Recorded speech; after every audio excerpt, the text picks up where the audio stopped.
If I had £1 million in my trading 212 stocks and shares ISA, this is how I might withdraw it. So as you can see right now, I have around £122,000 in my trading 212 stocks and shares ISA, which is a far cry from $1 million, but I'm about 10% of the way. And if you include compounding and stuff like that, I'm a bit more. Now let's imagine someone magically, by error or otherwise, gave me an extra zero on my trading 212 balance, then I would have £1 million.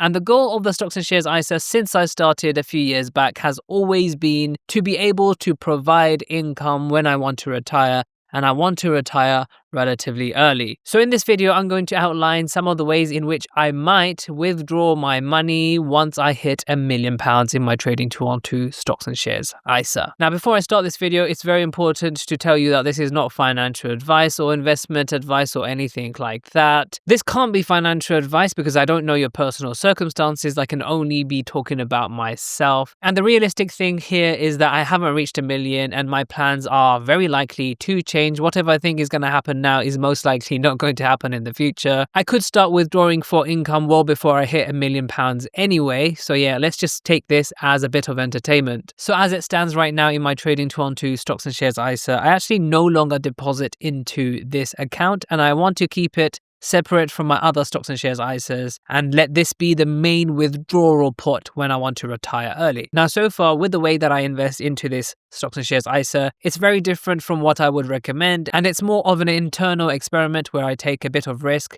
and I don't recommend this, and that's why with my other stocks and shares ISAs, I just invest for the long term. But anyway, doing what I have done over the past few years since I started, every single year I have received at least 10%, actually a bit more than that on average. Now, if my calculations are not incorrect, in 22 years, if I can keep doing this, I will have £1 million in my stocks and shares ISA. And this is without any further withdrawals. And I would be about 53 or 54, let's say 55, when I reach this. And then I can start withdrawing for income. Now, obviously, that's a long time ahead and things can definitely change. As almost always, I'm using the Trading 212 app to showcase this. And if you would like to sign up to Trading 212 and receive a free fractional share worth up to £100, then all you have to do is to follow the link in the description box down below. Now, alternatively, if you've already signed up to Trading 212 over the past 10 days, but have not received your free fractional share, then all you have to do is to press the 3 horizontal line menu over here. Scroll all the way down until you see the section use promo code. And in this section, just enter my code JUBAIR and you should receive a free fractional share. So let's pretend I have £1 million right now. Once I've decided that that's it, I no longer want to grow my portfolio and instead want to start drawing down from it, then things will really have to change. So at any given time in the markets, there is a likelihood that there will be a stock market crash. Now, this could come at any time, there's no guarantees, but in my opinion, you really have to be prepared for the markets to potentially drop, 20, 30, 40, 50, 60, even 70% at any given time. Now, if the markets were to drop more than 10, 20, 30%, then, the amount that you can withdraw is going to be severely impacted. So in order to prepare against this, I would hold at least 2 to 3 years worth of my expenses. Let's say, for example, my expenses are £40,000 per year. That's about £3,300 per month. Obviously, we're not including inflation because we're pretending I already have the million today. So there's no inflation for today. So if I want to cover 3 years of my living expenses, that will be around £120,000, which is actually a lot of money. And that's about 12% of my entire portfolio. But remember, cash doesn't just have to be cash. You can invest this cash. You can have cash-like products. If the ISA rules don't change, then I would put my money into something like a qualifying money market fund, which hopefully is above inflation, so I don't erode my cash too much. Alternatively, I could buy a bunch of bonds, which will hopefully allow to smooth out the ride in case there is a stock market crash. Stocks and bonds should be inversely correlated, although we've seen a couple of years ago how that's not always the case, and both markets could crash at the same time, unfortunately. But I think going forward, the bond market shouldn't really have that same crash because that was caused by different factors. Now, buying bonds on Trading 212 is not that simple because these aren't really the original bonds. These are more the secondary bond market, which actually, if you do your research onto it, just gives you exposure to bonds, but doesn't necessarily act as a hedge against a stock market crash. So definitely do more research, and I will definitely have to do more research on bonds. You can always withdraw a chunk from your stocks and shares ISA. Remember, this is tax-free, and then buy bonds straight from the government. And essentially, bonds from a high credit rating government are very low risk and almost guaranteed money. Remember, nothing is actually guaranteed money, and they're giving you this interest because of the risk you take in holding them. Although granted, bonds from the UK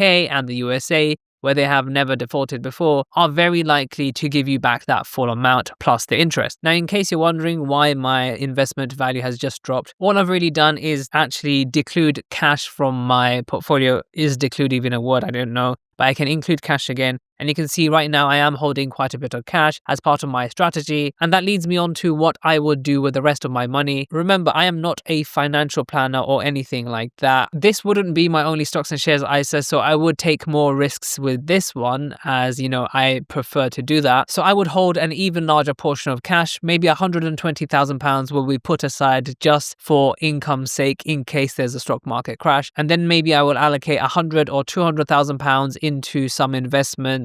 Let's say, for example, an all world or the S&P 500. Now, those investments will be there to actually just track the market, because I don't want to lose to the market gains too. Even with £200,000 invested and with a 10% return, if I could get this year on year, that's £20,000 that I don't want to miss out on. But the thing is, when you're retiring and you're drawing down, one of the biggest worries is stock market crashes or fluctuation. And that's where the other cash comes in. Whenever there are fluctuations, for example, a 5% drop, that's when I can incorporate more cash into my investments, reduce my average buying price, and if the stock prices increase again, I can sell them off and increase my buffer size. And if a stock market crash were to happen, then I can actually throw more and more cash into the pile to reduce my average buying price. And yes, this strategy does have its own risks, of course. Being cash heavy means you are only toe-to-toe with inflation at best. Being more invested would mean that you're getting more of the market returns. For example, a 10% return on $1 million is £100,000 per year that you're potentially losing out on. But then you have to weigh out the risks to reward. In chasing £100,000 a year in returns, doesn't that open you up to market crashes and things like that? And especially when you're relying on this income, is it really worth the risk? Because you're no longer in that growth stage where you want